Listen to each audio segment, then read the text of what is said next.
परमपिता परमात्मा कबीर परमेश्वर जी अपनी प्यारी आत्माओं को इस काल के जाल में फंसे हुए अनजान हंस आत्माओं को स्वयं ही आकर के इस काल के जाल को समझाते हैं और उस वास्तविक भक्ति विधि को स्वयं ही बताते हैं जिससे इस जीव का कल्याण संभव है। काल भगवान ने सभी प्राणियों को धोखा देकर के यहां अपने जाल में फंसाया हुआ है। इस काल के जाल को न ब्रह्मा जी समझ सके, न विष्णु जी समझ सके, न शिव जी समझ सके, और बाकी अन्य ऋषि जन का तो कहना ही क्या है। वो चाहे कितने मंडलेश्वर नजर आए हमें, भले ही हमने उनमें कुछ विशेषता देख करके उनको बड़ी बड़ी उपाधियां दे दी, लेकिन वो परमात्मा के यथार्थ ज्ञान से और यथार्थ भक्ति विधि से अपरिचित थे।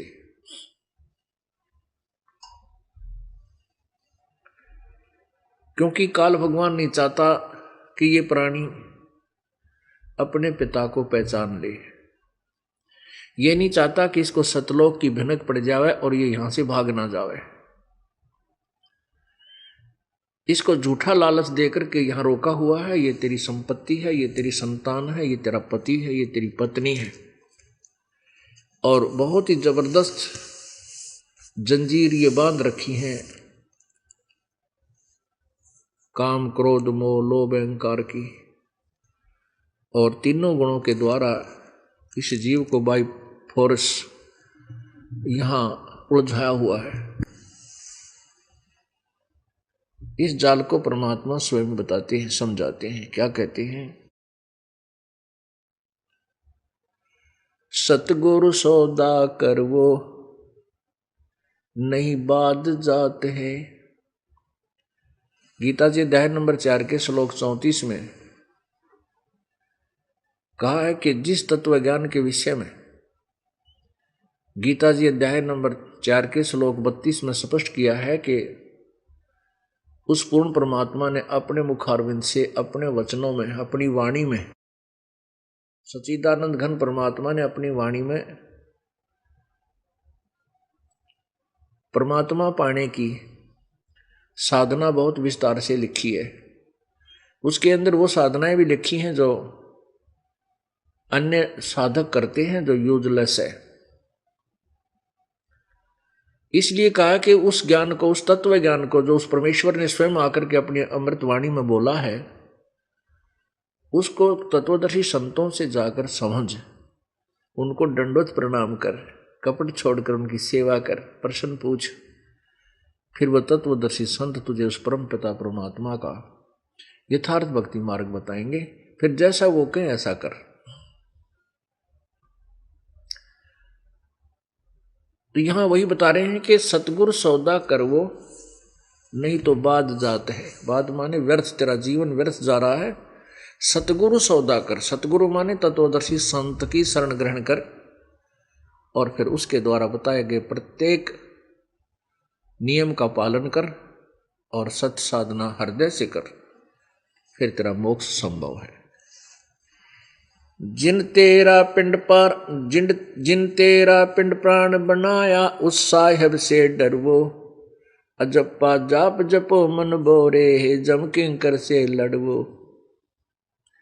सुखदेव ने 84 भुगती बना पजावे खरवो, तेरी क्या बुनियाद प्राणी तू पेंडा पंथ पकड़वो।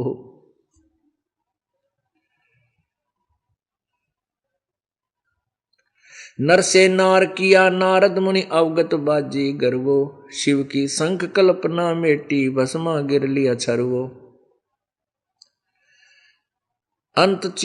अंत चीर चिंतामणि केने द्रौपदी पीतांबर वो। अनंत चीर चिंतामणि कीन्य द्रौपदी पीतांबर वो। दुशासन का मान मुआ है उद्बुद देख लहर वो। अजामेल गण का कहला रह गई अयोध्या तिरवो। वाल्मीकि का शंख बजाया जहाँ द्वादश कोट विपर वो। केसो नाम कबीर खुद आए 9 लख बोडी भरवो। काशी धाम कबीर कल्पना गई विपत सब टरवो। गगन मंडल के मध्य महल है जा मूरत अजर अमर वो। गरीब दास दास गरीब कबीर साहेब मिले परम पद हर वो। परमेश्वर ने अपनी प्यारी आत्मा संत गरीबदास जी महाराज को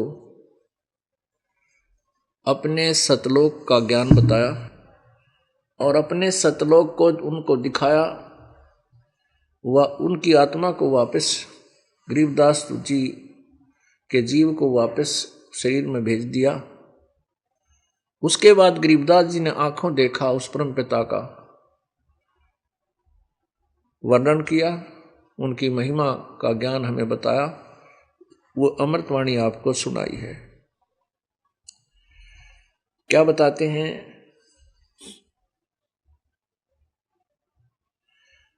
जिन तेरा पिंड प्राण बनाया उस साहेब से डरवो।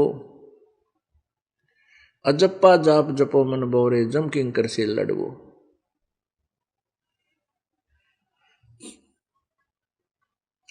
जिस परमेश्वर ने आपका शरीर बनाया है, अब ये एक बात आप ध्यान रखना, गीता जी अध्याय नंबर 15 के श्लोक 17 में लिखा है कि उत्तम पुरुष है तू अन्य। उत्तम पुरुष यानी पुरुषोत्तम, पुरुष माने प्रभु, उत्तम माने श्रेष्ठ। श्रेष्ठ भगवान तो कोई और है। उत्तम पुरुष है तू अन्य परमात्मा इति उदाहरते, जिसको भगवान कहा जाता है, जो परमात्मा कहलाता है।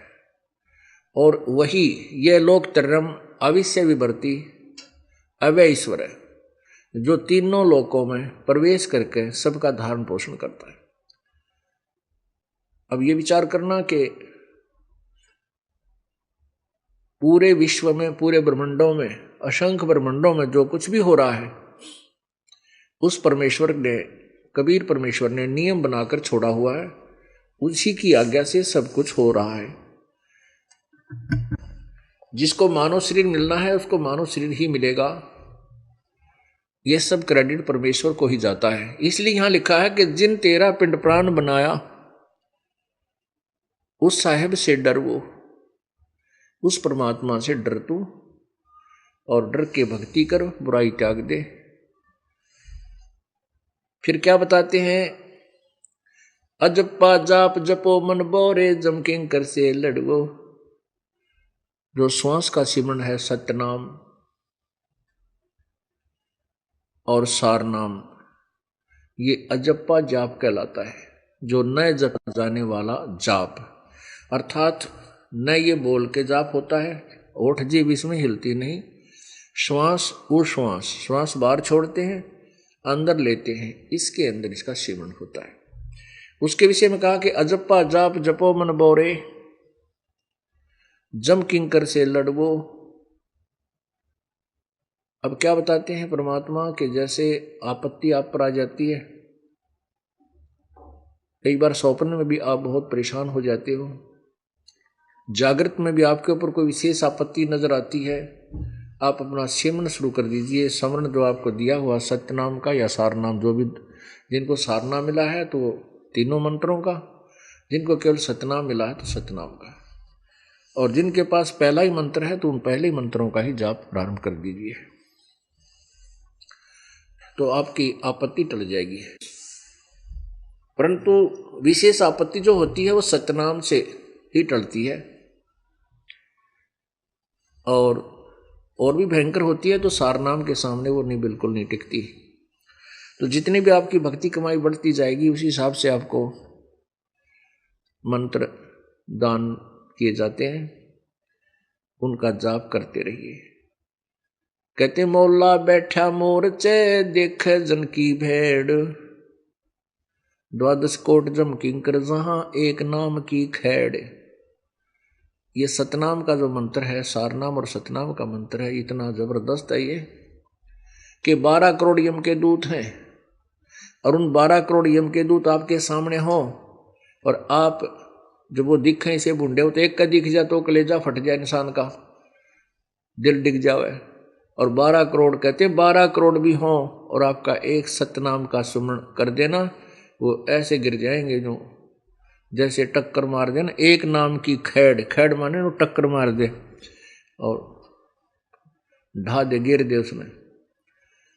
एक नाम का सिमरन उनको ऐसी चोट देगा कि वो लोटपोट हो जाएंगे, भाग जाएंगे, टिकेंगे नहीं। लेकिन किसके नाम का असर होगा? पूर्ण संत से लेकर के, और आपका नाम चल रहा हो, मर्यादा भंग ना हुई हो, नाम खंड ना हुआ हो, उसी के नाम का असर होगा। और नाम ले रखा है यही, और जो नाम त्या आपने सत्संग हमारा छोड़ गए हैं, दूर हो गए हैं हमारे से, उनके उस नाम का कोई प्रभाव किसी पर भी नहीं पड़ेगा, क्योंकि उनका ऑटोमेटिक कनेक्शन कट जाता है। या तो आपका नियम भंग हो गया हो तो भी आपका कनेक्शन कट चुका है, प्रभु की पावर आपके साथ नहीं रहेगी।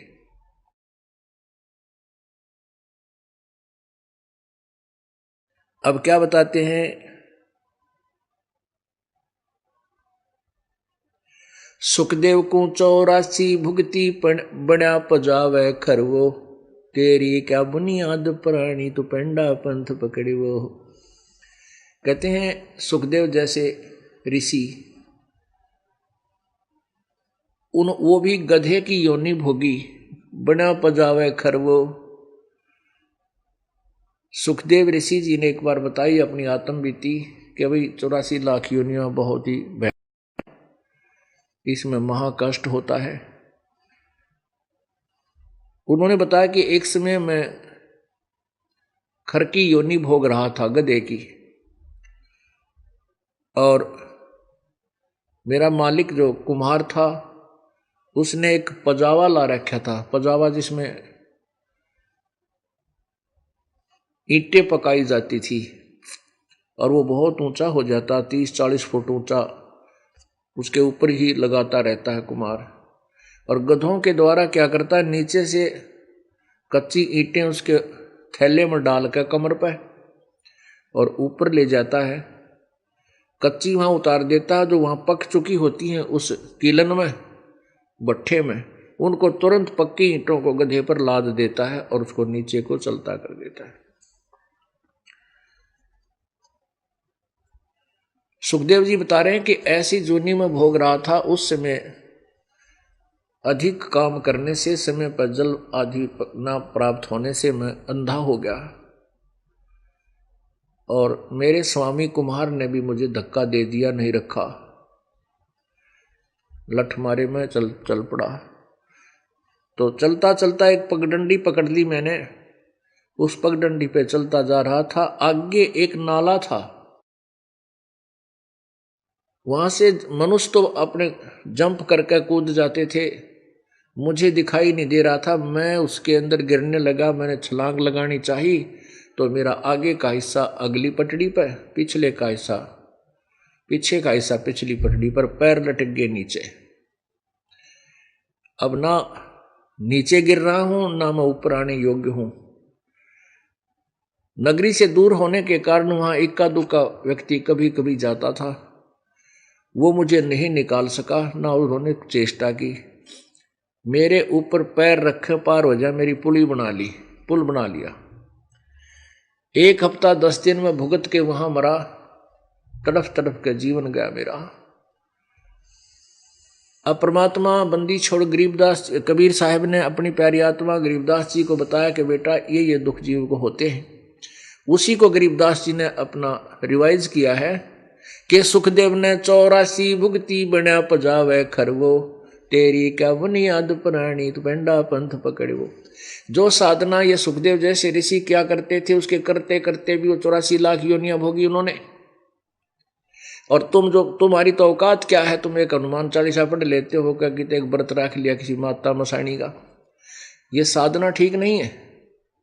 वो तो ब्रह्म साधना करते थे, ओम नाम का जाप जपा करते थे, तो भी 84 लाख योनियों में चक्कर लगाने पड़े। क्योंकि गीता जी अध्याय नंबर 17 के श्लोक 23 में कहा कि ओम तत्सत इति निर्देश ब्रह्मण त्रिविध समर्थ है। ब्रह्मण माने सच्चिदानंद घन परमात्मा, यानी पूर्ण परमात्मा की भक्ति ओम तत्सत इस 3 नाम के मंत्र से होती है। ओम मंत्र तो ब्रह्म का है और तत् मंत्र ये सांकेतिक गुप्त है, ये दास बताएगा। ये ओम तत्सत ये कोई मंत्र नहीं है। इसलिए गीता जी में ये कहा कि तत्वदर्शी संत ही आपको विशेष विस्तार से बताएंगे, उन्हीं से पूछो वास्तविक मंत्र क्या है। ओम नाम का जाप करने वाले को क्या लाभ होता है? उसको ब्रह्मलोक प्राप्त होता है। गीता जी अध्याय नंबर 8 के श्लोक नंबर 16 में कहा है कि ब्रह्मलोक पर्यंत, ब्रह्मलोक तक सभी पुनर्वर्ती में है, अर्थात वहां गए हुए प्राणी भी वापस जन्म और मृत्यु में आते हैं, पूर्ण मोक्ष नहीं है, वो पूर्ण मुक्त नहीं है। तो यहां क्या बताना चाहते हैं कि ओम नाम के जाप करने वाले को दोनों वेदोनुसार, अर्थात वेदोनुसार साधना करने वाला भी दोनों ही फल पाता है, पाप भी और पुण्य का भी। पुण्य के लिए महास्वर्ग है जिसको ब्रह्मलोक कहते हैं, और पाप के लिए नरक है। दोनों ही भोग वो भोगता है, फिर 84 लाख योनियों में भी अवश्य ही उसको जाना पड़ता है। ऐसा ही ये नियम है। और इस ओम तत्सत अर्थात तत्मंत्र ये परब्रह्म का है, अक्षर पुरुष का, ये और मंत्र है, ये तत् नहीं है। और सत मंत्र ये सत्य पुरुष का, पूर्ण ब्रह्म का है, परम अक्षर ब्रह्म का है।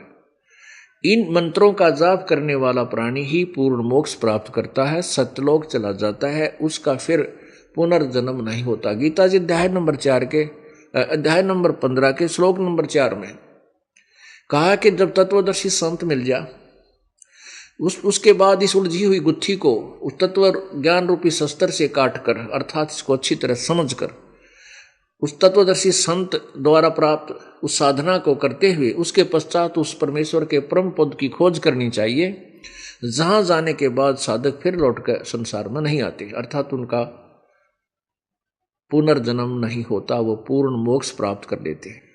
इसलिए परमात्मा हमें बताना चाहते हैं कि सुखदेव ने 84 भुगती, क्योंकि इनको ये तत्व ज्ञान नहीं प्राप्त था, इनके पास ये मोक्ष पूर्ण मोक्षदायक मंत्र नहीं था, उनको भी ये भुगत 84 लाख योनियां भी भोगनी पड़ी।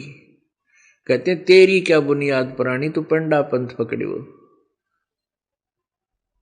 आप तो साधारण मनुष्य हो, आपकी क्या औकात है, क्या बुनियाद है, आपकी कौन सी स्थिति है कि आप इन दुखों को नहीं प्राप्त होगे। अब कौन सा पेंडा पंथ पकड़े वो, पैड़ा माने रास्ता, वे ऑफ वर्शिप, पूजा की विधि according to the spiritual shastras, अपने जो धार्मिक शास्त्र हैं इनके अनुसार साधना करने से ही आप मोक्ष प्राप्त होगे। अब जैसे धार्मिक शास्त्र हमारे वेद भी हैं, वेद समझो मैट्रिक तक का सिलेबस है, मैट्रिक तक का सिलेबस का लाभ मैट्रिक प्राप्त किया बच्चा जो सर्विस ग्रहण करता है उतना लाभ ही होता है। इसके आगे जो और भी बहुत सी पढ़ाइयाँ हैं वो आगे की पढ़ाई है, वो सवसम वेद में है। वो सवसम वेद कौन सा है? गीता जी अध्याय नंबर 4 के श्लोक नंबर 32 में बताया है कि उस पूर्ण परमात्मा सच्चिदानंद घन परमात्मा ने के मुखारविंद से उच्चारित उनकी वाणी में विस्तार से कहा गया है वो तत्व ज्ञान। फिर चौथे अध्याय के 34वें श्लोक में कहा कि उस तत्व ज्ञान को किसी तत्वदर्शी संत के पास जाकर समझ, उनको दंडवत प्रणाम करो। फिर वो तत्वदर्शी संत होगा कैसा? गीता जी अध्याय नंबर 15 के श्लोक नंबर 1 में कहा कि जो उल्टे लटके हुए संसार रूपी वृक्ष को जड़ से लेकर और टहनियों तक, पत्तों तक भिन्न भिन्न बता देगा, स वेदवित, अर्थात वो तत्वदर्शी संत है। पुण्यात्माओं, पवित्र गीता जी एक अनमोल शास्त्र है। इसको ये अनाड़ी लोग नहीं समझ सके जो संस्कृत के ज्ञाता और विद्वान महर्षि कहलाते थे। 5500 वर्ष हो गए लगभग इस सदग्रंथ को लिखे, और इसको पवित्र हिंदू समाज बड़ी श्रद्धा से जाप भी करता है, इनका पाठ भी करता है, लेकिन कै ख से भी परिचित नहीं है इसमें लिखा क्या है।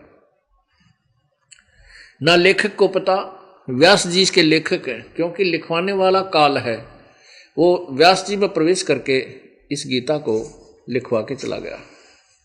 उसके बाद व्यास को कुछ नहीं पता इसमें क्या लिखा है। वही काल ब्रह्म व्यास जी में प्रवेश होकर के चारों वेदों को लिपिबद्ध करवा गया और फिर उससे निकल गया। पुण्यात्माओं, इस काल का बहुत भयंकर जाल है।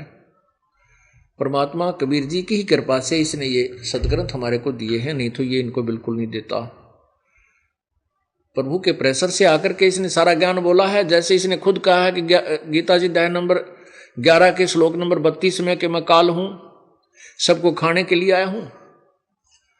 उस परमेश्वर ने इसको बुलवाया है। इस काल ने पता भी नहीं मैंने क्या बोल दिया। अब ये पकड़ा गया कि जब ये काल है और सबको खाएगा, तो ऐसे भयंकर प्राणी की पूजा क्या करें। अब शेर की पूजा करने जावर वो जाते कर दे काम, बता मूर्ख ही जाएगा शेर की पूजा करने। नहीं, गाय की पूजा करे, दूध दे, कितना अच्छा शरीफ पशु है। तो ऐसे ही हमने उस परमात्मा की भक्ति करनी है जो सर्व सुख देगा। इस काल की पूजा नहीं करनी। पूजा का अर्थ होता है इसको इष्ट रूप में मान करके इसी पर आश्रित हो जाना। अब परमात्मा हमें याद दिलाते हैं कि उस परमात्मा की भक्ति करनी तो भाई तेरी दुर्गति होगी। कैसी दुर्गति होगी पुण्यात्मा? अभी आपको मानव शरीर प्राप्त है, और मानव शरीर आपके पूर्व जन्म के पुण्यों के आधार से प्राप्त है। जिसके पुण्य अधिक है उनको सुविधा उसको अधिक प्राप्त हुई है। शरीर भी सुंदर है, स्वस्थ भी है, घर में धन भी है, कार कोठी फैक्ट्रियां भी हैं। ये आप ही की मलाई आप ही खा रहे हो। ये पूर्व जन्म में किए हुए पुण्य आपके साथ हैं, ये बर्बाद हो जाएंगे, नष्ट हो जाएंगे, समाप्त हो जाएंगे। यदि आपने भविष्य की भक्ति नहीं की, भविष्य में वो साधना नहीं की जिसका प्रतिफल आज तुम भोग रहे हो, ये पूर्व जन्मों का है। अब वर्तमान में जो करोगे ये आने वाले समय में आपको मिलेगा। जैसे बैटरी को चार्ज कर रखा है इन्वर्टर की को, इन्वर्टर की बैटरी चार्जड है और फिर चार्जर ला नहीं रखा, उसका हटा दिया, कनेक्शन नहीं लगा रखा बिजली से, तो जब तक वो बैटरी चार्ज है तब तक तो इन्वर्टर की ट्यूब भी जलेंगी, पंखे भी चलेंगे, लाइट भी दे रही है, रोशनी भी कर रहा हो। और जब वो बैटरी डिस्चार्ज हो जाएगी एकदम बंद हो जाएंगे। पुण्यात्मा, आज जो हमें मायाधारी दिखाई देते हैं, जिनके पास पैसे हैं, कोई मंत्री बना है, कोई मुख्यमंत्री बना है, कोई प्रधानमंत्री, कोई फैक्ट्री लगाई है, किसी का पैसे में बोलबाला है, सेठ है, अरबपति खरबपति है, ये पिछले जन्म की बैटरी चार्ज है इनकी, और ये इस बैटरी से चल रहे हैं। जिस दिन यह बैटरी समाप्त होगी, कोई हेलीकॉप्टर में गिर कर मरा, किसी को हार्ट अटैक हो गया, कोई गोली से मार दिया गया, इनका तुरंत काम बन जाता है। फिर इनकी आगे कोई सतिथि नहीं होती। ये सिंपल प्राणी होते हैं, 84 लाख योनियों में जाते हैं। परमात्मा कहते हैं, कबीरा सब जग निर्धना, धनवंता ना कोई, धनवंता सो जानियो जिस पर राम नाम धन होवे। यहां पर जो परमात्मा की सतभक्ति कर रहे हैं बच्चे, चाहे कोई मजदूर है, चाहे कोई किसान है, दुकानदार है, सर्विसमैन है, चाहे कोई रोगी है, कोडी है, चाहे किसी प्रकार का भी है, जो इस सत साधना को सच्चे मन से कर रहा है, पूरे नियम निभा के कर रहा है, तो वो वर्तमान के राष्ट्रपति से भी उत्तम प्राणी है परमात्मा की दृष्टि में। वो राष्ट्रपति और प्रधानमंत्री तो अपने पिछले जन्म की मलाई को खो और खंडा रहे हैं, और आप भविष्य की तैयारी कर रहे हो। भविष्य में वो तो 84 लाख योनियों में होंगे, और आप या तो देव पद प्राप्त करोगे, यदि कोई डगमग हो गया, काल के जाल में रह भी गया था, और या सतलोक चले जाओगे जहां कभी मृत्यु नहीं होती।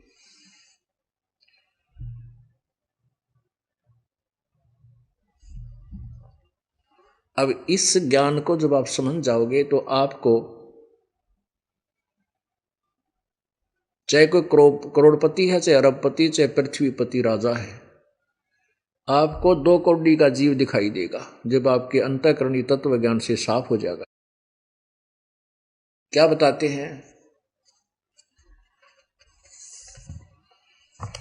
अगम निगम को खोज ले, बुद्धि विवेक विचारे, उदय अस्त का राज मिले, तो बिन नाम बेगारे।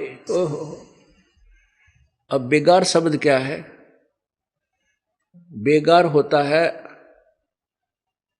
बे मतलब कि बगैर किसी लाभ के प्रयत्न घना हो। पहले समय में क्या हुआ करता था कि पुलिस विभाग के पास अपनी गाड़ियां नहीं होती थी।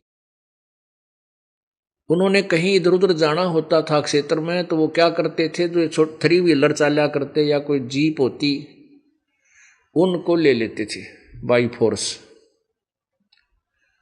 और वही उसमें तेल डलवाते अपने घर तक, जो जीप वाला या 3 व्हीलर वाला होता, और सारा दिन उसको इधर उधर सुबह से लेकर शाम तक उसने दाबे धर कर रखते, भगाते फिरते, और शाम को वो खाली अपने घर पर आ जाता। 150 रुपये का तेल भी अपने पास से बर्बाद करके आता, नष्ट करके आता। तो हम सुना करते थे, अगले दिन वो मिलते थे अपने साथियों से, कहते थे, पूछा करते भी तुम कल का क्यों नहीं आया, कहाँ गया था? तो न्यू क्या करते, कल मैं बेगार में फंस गया था। बेगार वो पुलिस वाला गठा गया था, और वो सारा दिन मुझे ऐसे ऐसे सारा दिन भटकाते रहे, और 100 रुपये का तेल भी लाग गया, रोटी भी करते खाई। कहने का भाव, उसको बेगार कहते हैं कि दौड़ धूप गणी और आउटपुट निल। तो ये राजा लोग क्या हैं, सारा दिन इन ये 1 मिनट की फुर्सत को नहीं। कहीं पर कोई आपत्ति आ रही है, कितने कोई धरने धर रहा है, कोई राजनीतिक लोग शर्मा दर्द कर रहे हैं, रात न यो घूटी लागे पड़े, या कोई गोली नींद की लेगा पड़े। हमने देखा है कि इसका आगे पुलिस खड़ी है और ची ची करता जा है, पर इसको चैन स्वप्न में भी नहीं है। राजा को एक अपने घर का मुखिया, 4-5 सदस्यों का मुखिया, यानी बड़ा व्यक्ति, पिताजी या दादाजी, अपने परिवार की व्यवस्था करने में कितना बेचैन रहता है। कोई बीमार हो गया, किसी का बात आ गया, किसी का सूचक देना, किसी की पढ़ाई, किसी के कपड़े लाने, गर्मियाँ के सर्दियाँ के, कोई और शर्मा दर्द हो रहा है, कोई दूसरा दिक्कत आएगी, कोई लड़की के ला गड़बड़ हो रही है, वही छोड़ने की तैयारी हो रही है, कोई दुखी कर रहे हैं, कोई बटेऊ शराब पीवे। यानी उस एक व्यक्ति ने 4-5 सदस्य का जो व्यवस्थक है, उससे कुछ चैन नहीं। और ये तो एक पूरे क्षेत्र, कुछ क्षेत्र का पिता हो जाता है राजा, वो कैसे चैन ले सकता है? नहीं। परमात्मा कहते हैं, उदय अस्त का राज मिले, अगम निगम को खोज ले, बुद्धि विवेक विचार, भविष्य की तरफ ध्यान दे।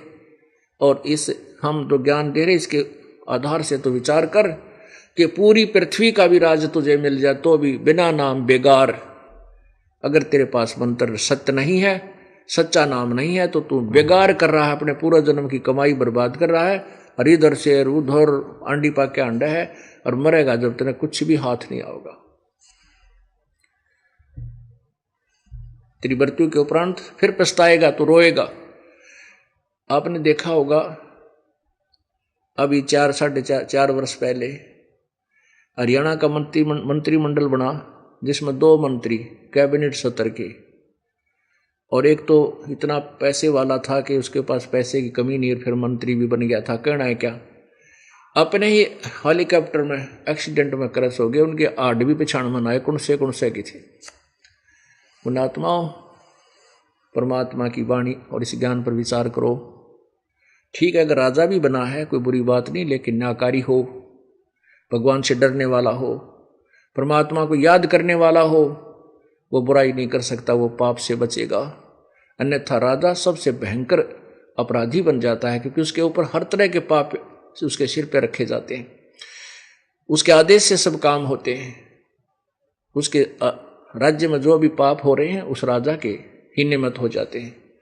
फिर राजा अहंकारवश ना जाने कितने अनर्थ कर डालता है। जैसे कंस को पता लगा कि तेरी मृत्यु तेरी बहन की 8वीं संतान से होगी, तो उस पाप आत्मा ने आकाशवाणी सुन ली और उसको साची मान लिया कि ऐसा होगा। तो उसकी बुद्धि भ्रष्ट होगी। उसने ये क्यों ना माना कि तो होगा तो तू क्या करेगा।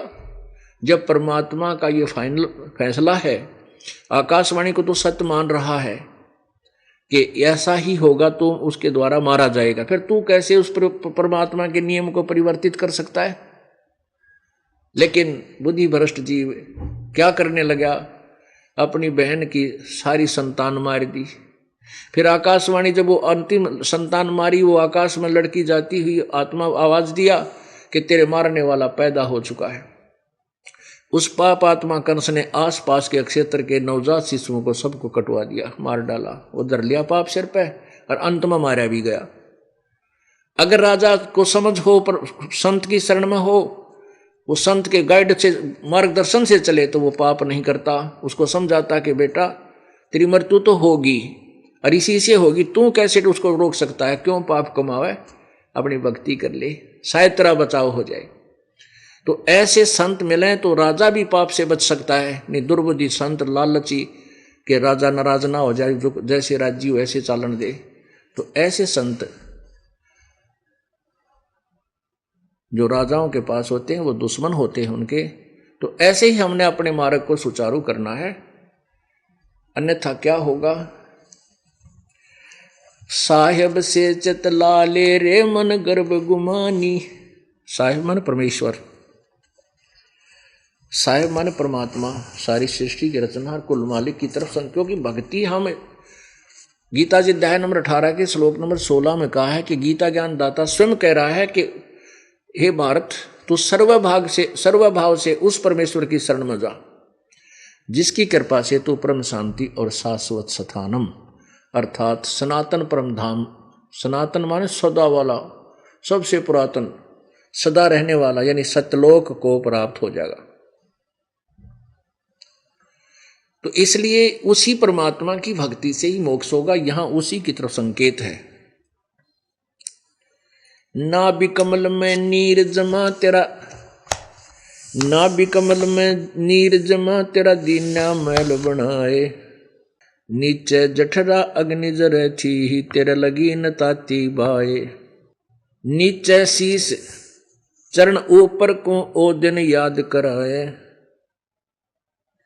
नैन नाक मुख द्वारा देही नक्सक साज बनाया, 9-10 मास गर्भ में रख्या वहां तेरी करी सहाय, दांत नहीं जब दूध दिया था अमी महारस खाए, बाहर आया भरम भुलाया बाजें तूर सुनाए, तू ही तो छोड़ दिया अब चला अधम किस राहे। पुण्यात्मा, हम बिल्कुल भ्रमित हैं। इस काल भगवान ने अपने तीनों पुत्रों में 3 गुण भर रखे हैं। ब्रह्मा जी को रजगुण बना दिया, विष्णु जी को सतगुण बना दिया और शिव जी को तमोगुण युक्त कर दिया। इन तीनों के गुणों से सर्व प्राणी बिल्कुल अचेत हैं, इनको कोई ज्ञान नहीं है। नए सिरे से इनको समझाया जाता है, नए सिरे से इनको पढ़ाया जाता है। ये तेरा चाचा है, ये तेरा ताऊ है, ये तेरा भाई है, ये तेरा मामा है, ये तेरा फूफा है, ये फलां चीज है, ये सब उसको नए सिरे से ज्ञान कराई जाती है। माँ के पेट में इस बच्चे को पूर्ण ज्ञान होता है कि तू कौन है, कहाँ से आया था, और तेरे जिस जीवन को तू लेकर चल रहा है इसके सफर में कितने तेरे दुख हैं, और पहले तूने कितने कष्ट उठाए, कितनी योनियां भोगी।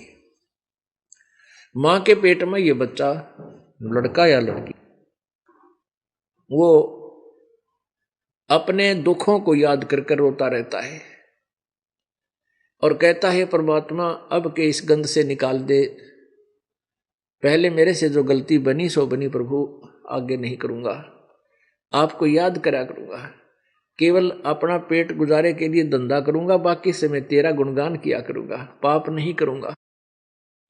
अब ज्यों ही वो माँ के पेट से बाहर आता है, गर्भ से बाहर आते ही ये तीनों गुण एकदम प्रेशर डाल देते हैं, 3 इंजेक्शन लग जाते हैं।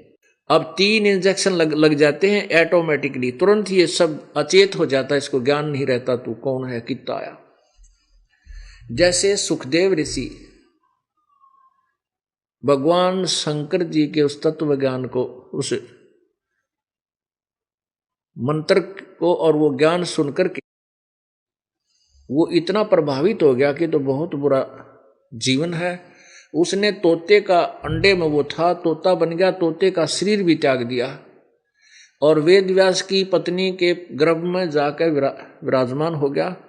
और जब गर्भ धारण का समय आया तो वो गर्भ धारण हुआ तो उसमें वो उस शरीर में वो जीव प्रवेश कर गया, सुखदेव वाला।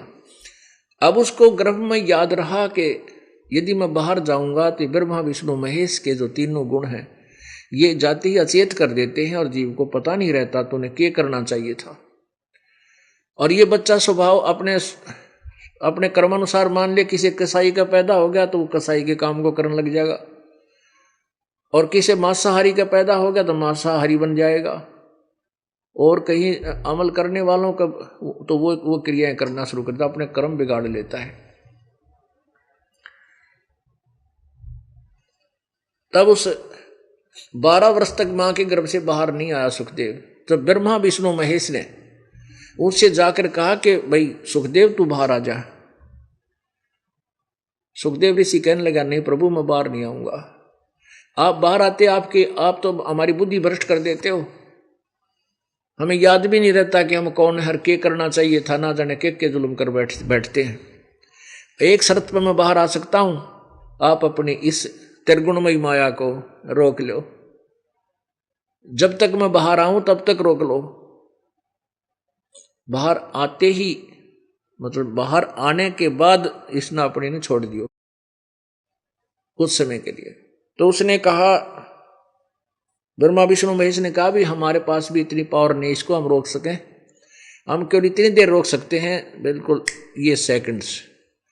अब वो बोला एक बार ऐसे इतनी रोक लो, तो तुरंत उन्होंने वो माया रोकी और तुरंत बाहर आया। बाहर आने के बाद और जब वो चल पड़ा उठ के, फिर उस माया का असर उसका नहीं हुआ, बहुत कम हुआ। तो उसको याद रहा जब व्यास जी ने कहा कि बेटा बेटा, अरे बेटा देख इधर मैं तेरा बाप हूं।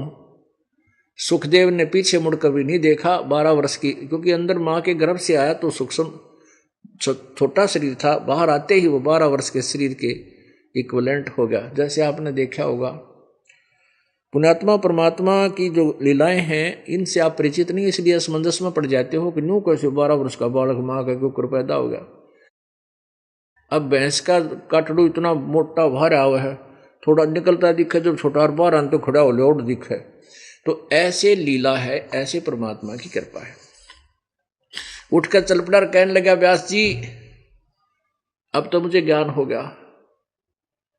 पीछे नहीं देखा, चलता चलता कह रहा, व्यास पीछे पीछे बेटा बेटा करता हुआ उसके पीछे चल रहा है। व्यास जी कहता है दर्शन तो एक बार शकल तो दिखा दे, तेरी 12 वर्ष बाट देखी, मेरा बेटा होगा खुशी मनाऊंगा। सुखदेव जी कहने लगे ऋषि जी बहुत बूढ़ा झंझट सहित है, मैं तेरी तरफ देखूंगा मेरी ममता तेरे में हो जाएगी, मैं भी तेरे साथ यहीं फंस जाऊंगा काल के इस भयंकर जाल में। और चलता चलता कहता है ऋषि जी ना जाने कितनी बार तो मेरा बाप हो लिया, ना जाने कितनी बार मैं तेरा बाप हो लिया, ये तो बूढ़ा सांग है, मेरा पीछा छूटने दे। न्यू कहकर अंतर ध्यान हो गया। तो यहां क्या बताना चाहते हैं, नीचे शीश चरण ऊपर को वो दिन याद कराए, बाहर आया बरम भुलाया बाजे तूर सुनाए। बाहर आते ही ना लड़का हो गया, कोई तो थाली बजाया करे, गरीब आदमी थाली बजा करके खुशी प्रकट करता है, राजा लोग बैंड बाजे बजा करके खुशी प्रकट करते हैं। बाहर आया भरम भुलाया बाजे तूर सुनाए, तू ही तो छोड़ दिया अब चला अधम किस राह। अब जो माँ के पेट में, हे भगवान हे परमात्मा तेरे बिना मेरा कोई नहीं, क्योंकि वहां कोई दूसरा था नहीं, ना माँ थी ना बाप ना भाई ना बहन, कोई भी सपोर्टर नहीं था, केवल एक मालिक था। अब भी हम भूल कर रहे हैं कि ये मेरा साथी है, ये मेरी मदद करेगा, भूल कर भी मत समझना।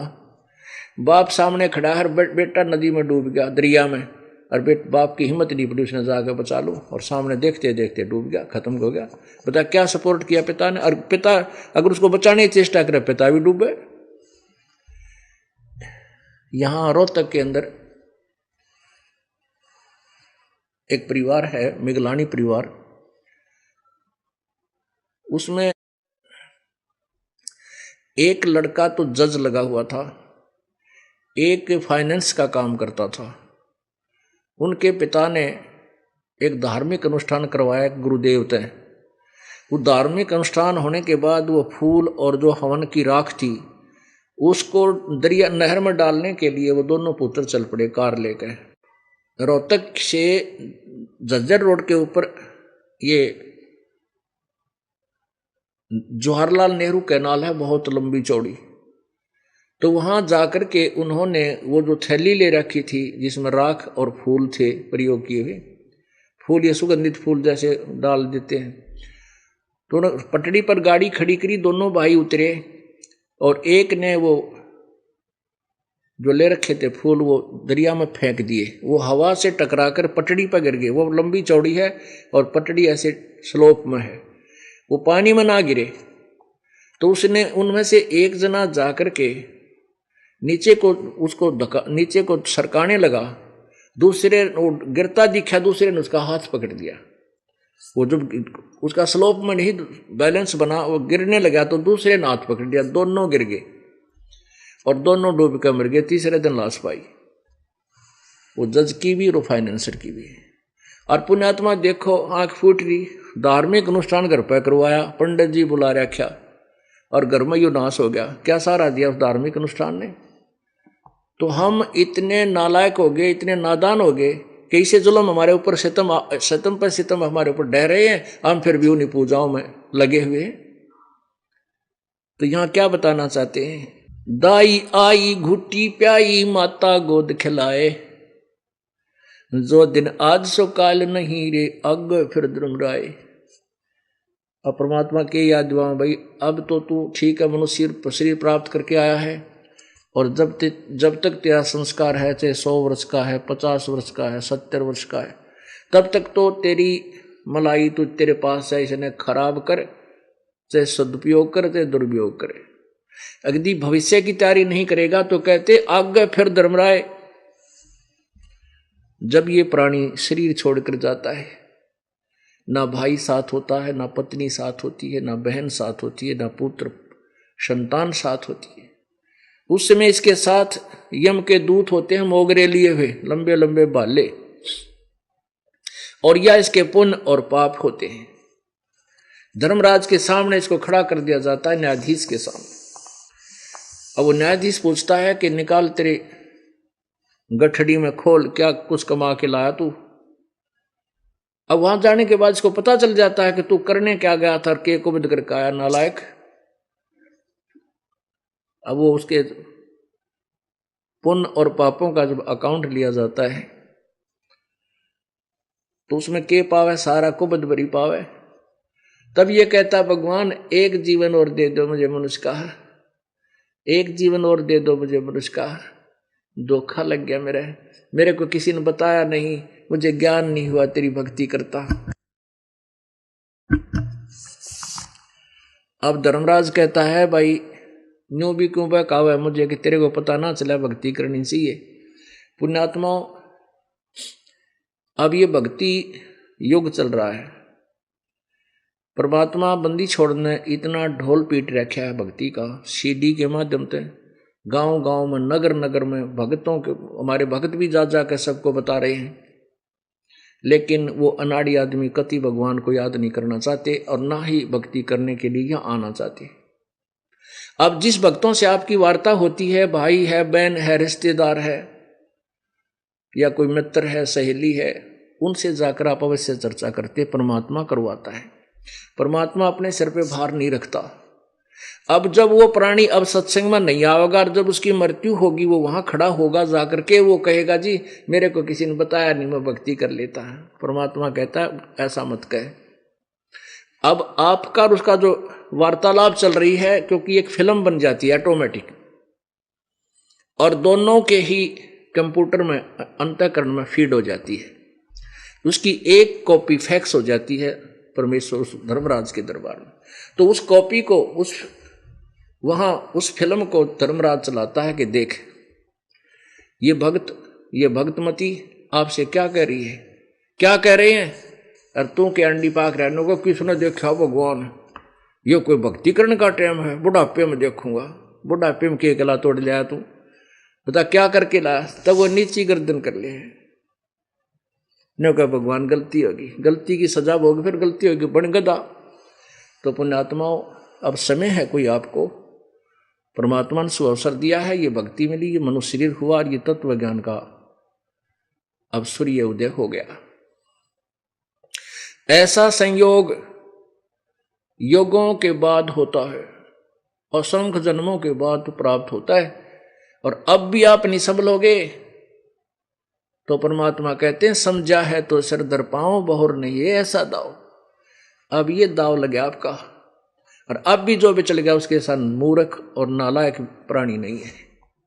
इसमें करना क्या है, अपना धंधा भी करो पर बुराई मत करो, मालिक को याद रखो, चलते बैठते उठते, और यही नियम है प्रभु की भक्ति का, ये वास्तविक भक्ति यही है। जैसे गीता जी में 18वें अध्याय के 40वें श्लोक में लिखा है कि अपने स्वाभाविक कर्मों के द्वारा उस परमात्मा की भक्ति करता हुआ प्राणी पूर्ण मोक्ष को प्राप्त होता है। स्वाभाविक कर्म कौन से, जिसके जो भी कर्तव्य कर्म है ये चारों वर्णों के अंदर अपने वो स्वाभाविक काम करता हुआ परमात्मा पा सकता है। ये परमेश्वर कहते हैं नाम उठत नाम बैठत नाम सोवत जागवे, नाम खाते नाम पीते नाम सेती लागवे। अब क्या बता रहे हैं, तू ही तो छोड़ दिया अब चला अधम किस राह। अधम माने ये नीच प्राणी, अब कौन सी राह कौन सा रास्ता अपना लिया तूने। शराब पीवे, घूटी लावे, सारा दिन कुबद कुमावे, चोरी ठगी लूट खसोट, यह दिमाग में 24 घंटे उधेड़ बुन, ये कौन से रास्ते चल पड़ा तू। जो दिन आज सो काल नहीं रे, आगे फिर धर्म राय। जो दिन आज है वो कल नहीं है, यानी प्रतिदिन परिवर्तन हो रहा है। छोटे छोटे बालक थे, कोई चिंता नहीं थी, फिर जवान हुए, पढ़े लिखे, मस्ती मारी, और ब्याह हो गया, शादी होगी, कोई बालक बीमार कर दे, किसी की मृत्यु होगी, कितना कुछ हो गया, कितनी दुर्गति बपा आ गया, और फिर वृद्धावस्था आएगी। है आप भक्ति करते रहोगे, परमात्मा आपकी पल पल परीक्षा करेगा, आपका बुढ़ापा भी सुथरी तरिया कट जाएगा, कोई कष्ट मालिक नहीं आने देगा। इसलिए भगवान की तलाश करते हैं, इसलिए भगवान की भक्ति करते हैं, और आपके आने वाली आपदाएं भी हल्की होकर टल जाएंगी। कहते हैं संत शरण में आने से आई टले बला, जय मस्तक में सूड़ी हो व कांटे में टल जा। पुण्यात्मा भगवान की तलाश इसीलिए करा करते थे कि हमारे जीवन में संकटां की कमी को नहीं, और उन संकटों से बचने के लिए, अपने पाप कर्मों से के कष्ट से बचने के लिए परमात्मा की भक्ति के लिए हम तलाश करते थे, भक्ति करते थे। इन अनाड़ी संतों ने, ऋषियों ने, महर्षियों को ज्ञान तक में था को नहीं। इन्होंने एक थ्योरी बना दी कि जैसा कर्म कराओ तो भोगना ही पड़ेगा, जो कष्ट है वो कष्ट तो तेने भोगना ही पड़ेगा, तेरे प्रारब्ध में लिखा हो उसमें चेंज नहीं हो सकता। और फिर क्रिया भी बता दे, फिर क्रिया भी बताते, ये कर ले वो कर ले, 5 लत्ते चढ़ा दे, इतने का प्रसाद बोल दे, हवन करा दे, 7 बामण जमा दे, यानी ये बताते भी फिर नो कह देते वो कर्म तो तेने भोगना पड़ेगा। फिर ये ड्रामा, ये नाटक किस लिए किया, या भक्ति बताई किस लिए? क्योंकि भक्ति एक ऐसी विधि है या करने से समाप्त हो जाते हैं पाप, वो उनको पता नहीं था। अब जैसे किसी व्यक्ति के पैर में कांटा लग गया, कांटा कैसे लगेगा, या तो नंगा पैरे जा रहा होगा, या उसके जूते चप्पल टूटे हुए होंगे नीचे से। अब कांटा लग गया किसी भी कारण से, उस कांटे के कारण पीड़ा पैर में, और वो किसी व्यक्ति से कहता है कि मेरे तो पैर में दर्द है, और उसने देख भी लिया कि तेरा कांटा लग गया इसलिए दर्द है, तो वो ये कहे कि कांटा तो निकला को नहीं, जूते पहन ले, तो क्या उसकी बात ये न्याय संगत है? नहीं, क्योंकि कांटा लगे पैर में जूता पहना नहीं जा सकता, पहले कांटा निकला अब फिर वो उसको कहीं जूता पहन के रखिए ना फेर लग जाएगा, तो उस डर से जूता पहनेगा कहीं फेर ना लग जा। पुण्यात्मा, ये पाप रूपी कांटे हम सब का लगे हुए हैं और लगेंगे जिनके पास राम नाम का वो सही बढ़िया जूता नहीं है, जिसकी मोटी तली हो। यानी साधनाएं भी करते हैं वो भी नकली पतली पतली चप्पल पहन रखी, जो उसके अंदर से तार पार जागा काटा। तो मोटी तली के जूते अर्थात सत्य भक्ति रूपी जूता आपने पहनना होगा। तो जिसका कांटा लिकट गया, जिसका कष्ट दूर हुआ। अब यहां ऐसे प्राणी आते हैं जो सब जगह थक लिए, डॉक्टरों तो भी, ऑल इंडिया तो भी, और जंतर मंत्र करवा कर शाना दौरे भी धक्के खा लिए जब जिनने सेवड़े गए हैं, और आखिर में यहां आते हैं तो वो कितने दुखी हो जाते हैं। उनको याद दिलाया जाता है कि ये कष्ट आपके पाप कर्म से होता है। ये परमात्मा का विधान है कि जो भी आपको सुख है तो भी आपके कर्म का, और जो आपके ऊपर आपत्ति आई है ये भी आपके पाप कर्म का। अब पाप कर्म आपने कितने किए जिसके कारण आपको इतना कष्ट भोगना पड़ रहा है, फिर उसको कहा जाता है कि आगे पाप करेगा तो तेरे साथ फिर यही हो जाएगा। तो वो व्यक्ति जो घोर संकट में हो और उसको जब राहत मिल जावे तो सपने में भी पाप नहीं करे वो, क्योंकि उसको पता चल जाएगा कि इस पाप करूंगा तो ये कष्ट फिर मेरे ऊपर आ जाएगा। तो फिर वो राम नाम का जूता इस डर से पहनेगा कहीं फिर कांटा ना लग जाए। भक्ति भी वो ही करेगा। कहते मायाधारी मस्करे कितने जालिए ऊत, ये जिनके पास सारी सुविधाएं हैं। ठीक है, ऐसी बात नहीं कि सभी ऐसे होते हैं। जिनके पास सारी सुविधाएं हैं, अच्छे शरीर भी स्वस्थ है, बच्चे भी अच्छी पोस्ट या कोई रोजगार ठीक चल रहा है, उनका संतान भी है, ये है पिछले जन्म की, तो वो व्यक्ति भक्ति करते करते किसी बात पर विचलित हो सकते हैं, क्योंकि उन्होंने संकट का सामना करना कौन पड़ा भी। और जिनके ऊपर आपत्ति आई है, जिनने देख लिया कि तो कैर टूट जाएगा जरा सा भी विचलित हो गया था, तो वो सफल करा कर अपनी भक्ति, उनके ऊपर उनका कष्ट वो वरदान सिद्ध होगा। ऐसी बात नहीं, जो पुण्यात्मा है जिनको ज्ञान अच्छा हो गया तो जो कितने सुखी हैं, वो सुख को नकली समझते हैं, तो वो भी अपना मोक्ष प्राप्त कर सकते हैं। उनको ज्यादा सत्संग में आना पड़ेगा, हर एक बात पर रह रहकर विचार करना पड़ेगा, नहीं तो ये माया का सुख जो है ये झूठा है, ये ले डूब्या कर जीव को। परमात्मा कहते हैं सुख के माथे सला पड़ो जो नाम हृदय से जावे, बलिहारी उस दुख के जो पल पल नाम रटावे। परमात्मा ऐसा सुख भी ना दिए जिससे तेरी भूल पड़ जावे। इतना वो उस दुख के ऊपर बलिहारी हूं मैं, जिस दुख के कारण मुझे भगवान याद आवे। इतना दुख भी दे के रखना परमात्मा, तेरे से दूर ना हो जाऊं। उस सुख की मुझे जरूरत नहीं, आग लगे इसे सुख का जिससे भगवान तो दूर हो जावे। अब एक मनुष्य के जीवन को कैसे बर्बाद करते हैं उसके विषय में बता रहे हैं। दाई आई घूटी प्याई माता गोद खिलाए जो दिन आज सो काल नहीं रे आगे है धर्म राय। 12 वर्ष खेलते बीते फिर लीना ब्याह करवाए, तरुणी नारी से घर बारी चाला मूल गंवाए। पहले 12 वर्ष की आयु में तगड़े बच्चे हो जाते थे। 12 वर्ष का लड़का किसान, क्योंकि हमारा परिवार जन्म किसान परिवार में हुआ, तो 12 वर्ष के लड़के जो है हल जोतना शुरू कर देते थे। इतना अच्छा खुराक थी पहले। ये तो अभी 50 साल पहले की बात है, और उससे पहले और जिसमें वाणी बोली जा रही वो 200 वर्ष पहले, तो उसमें 12 वर्ष के बच्चों का ब्याह कर दिया करते थे। उसमें बाल विवाह की प्रथा थी। 12 वर्ष की आयु में ब्याह कर देते थे, फिर 3-4 वर्ष के बाद फिर उसको आना जाना शुरू होता था, यानी 15, 16, 17 साल के हो ही जाते थे वो। तो यहाँ उसीलिए कहा कि 12 वर्ष खेलते बीते फिर लिया ब्याह करा, और तरुणी नारी बना गरबारी और चाला मूल गवा। परमात्मा ये नहीं कहते कि ब्याह करवाना गलत से है या तो ऐसा नहीं, लेकिन नाम ना जपते, भक्ति ना करते, बुराई पर ज्यादा जोर देते हो, उसके लिए ये बताया जा रहा। रातों सोवे जन्म बेगोवे धोंदी खेत कमाए। रात न सो कर पड़कर सो गया, सुत्या उठते फिर धंधे में लग गया, सारा जीवन खो दिया, भगवान बजा को नहीं।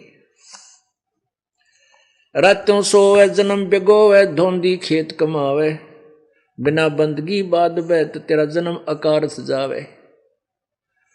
कारे काग गए घर अपने बैठे सेत बुगाए, दांत जाड़ तेरे उखड़ गए हैं रसना गई तुतराए। अब जैसे बूढ़े हो गए हम, अब हमारे ये धौले बाल आ गए, काले काग गए घर अपने, ये बैठे सवेत बुगाए से सवेत बुगोगे, और जाड़ दांत उखड़ गए इब जीव गई तुतलाए। जाड़ दांत निकल जाना फिर जीभ भी उलट सुलट चल, अपनी मर्जी चलेगी, कहना कुछ चाहोगा निकलेगा मुंह से कुछ। तो कहते हैं या सती तेरी आवेगी, कहीं तू ही बांडी पाक रहा हो जवानी में, भूलिए मत आगे तेरा बुढ़ापा भी आएगा। पुण्यात्मा बात ये नहीं है कि बुढ़ापा तो आना ही है, लेकिन अच्छे कर्म करने वाले का बुढ़ापा दुखदाई ना होगा, भक्ति करने वाले का बुढ़ापा उसके लिए फांसी ना होगा गले की, नहीं तो बुढ़ापा मौत से भी बदतर बताया।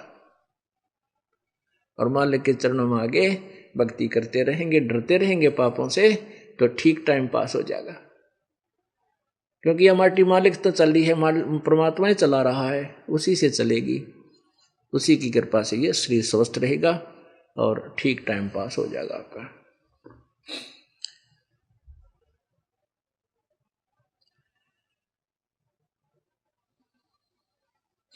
जम किंकर त्रेसराण बैठा खर्च कदे का खावे, रसना बीच जो मेख मार है सैनो दाम बतावे। बूढ़ा हो गया, पहले क्या करते थे बूढ़े बुजुर्ग कि बच्चों को से पैसे कुछ छुपा कर रखा करते, 10,000 20,000, पहले 10-20 हजार तो आज के 10 लाख के बराबर है। वो चांदी के सिक्के होते थे, चांदी के, और उनको जमीन में दबा दिया करते, घर वालों से छुपा कर, बच्चों को नहीं बताते थे कहीं बच्चे बर्बाद ना कर दें। और बूढ़े ने सोचा करते कि आगे मृत्यु से कुछ समय पहले बता दूंगा। तो ऐसे परमात्मा कहते हैं जम किंकर त्रेसरा ने बैठा खर्च के दे का खाए, और रसना बीच जो मेख मार दे फिर सैनो दाम बतावे। अब जैसे बुजुर्ग पहले बूढ़े आदमी कोई मृत्यु होता था ना, उसकी जुबान बंद हो जाती है जो भक्ति नहीं करता, तकरीबन सबकी। और बुजुर्ग जब मर जाता है, मरने की तैयारी होती है, जुबान बंद हो जाती है, तो वो कोशिश करता है कि मैं अपने बच्चों को बता दूं मेरा धन की दाम रखा है। अब कहाँ बताने पा, उसका सांस तो पूरे हो गए, जमदूतों ने वो जुबान बंद कर दी। अब वो इशारे करता है नो ऐसे ऐसे। अब बालक पता नहीं के का के आइडिया लाऊं, के कहना चाहे पिताजी। अब के दुर्गति होती है इस प्राणी की, क्योंकि जिसने जीवन में भक्ति करी नहीं और यही अपने काम के धंधे में उलझ पुलझ रहा, तो अंत समय में भी उसकी वृत्ति इसी धंधे में रह जाती है और यहीं वापस आकर के पशु पक्षी की जूनी उसी घर में प्राप्त कर लेता है। कहते हैं जहां आशा ता बासा हुई, मन कर्म वचन सुमरियो सोई।